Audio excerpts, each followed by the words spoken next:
मुहवा मरे के आदत हवे लइकाई के हो, पीतरो के थरी आई फेंक देला खाई के हो।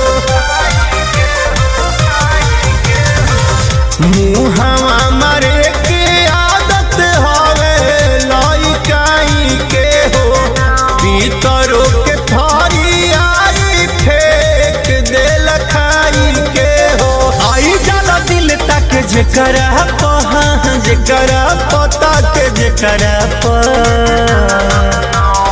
एकरा प मरेला कि ओकरा प, इहे ना बुझाला मरे के करा प। एकरा प मरेला कि ओकरा प, इहे ना बुझाला मरे के करा प। कहता तो कि सब है हमारी ही, भगवान जाने कैसा है इसको बीमारी भी।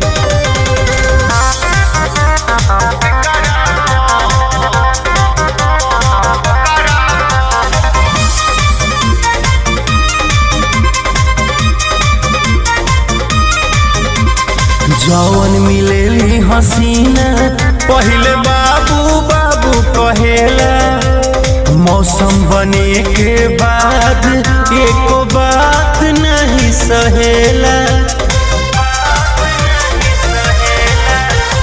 जौन मिलेली हसीना पहले बाबू बाबू कहेला, मौसम बने के बाद एको बात नहीं सहेला। नस देला गोरे नजर जेकरा प, जेकरा प, जेकरा प। एकरा प मरेला कि ओकरा प, इहे न बुझाला मरे के करा प। एकरा प मरेला कि ओकरा प, इहे न बुझाला मरे के करा प। लगता है प्यार में थोड़ा साइको हो गया है।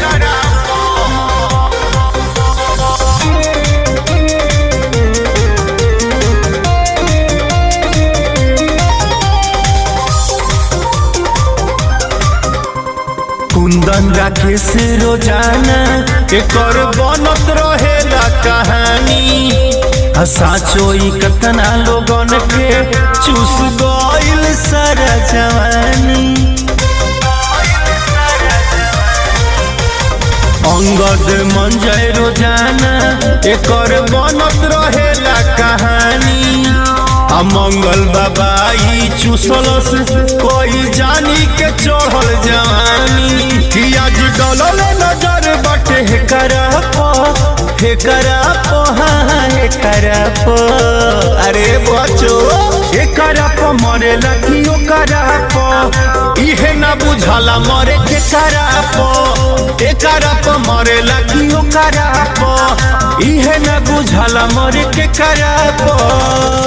दिल और दीवार में फर्क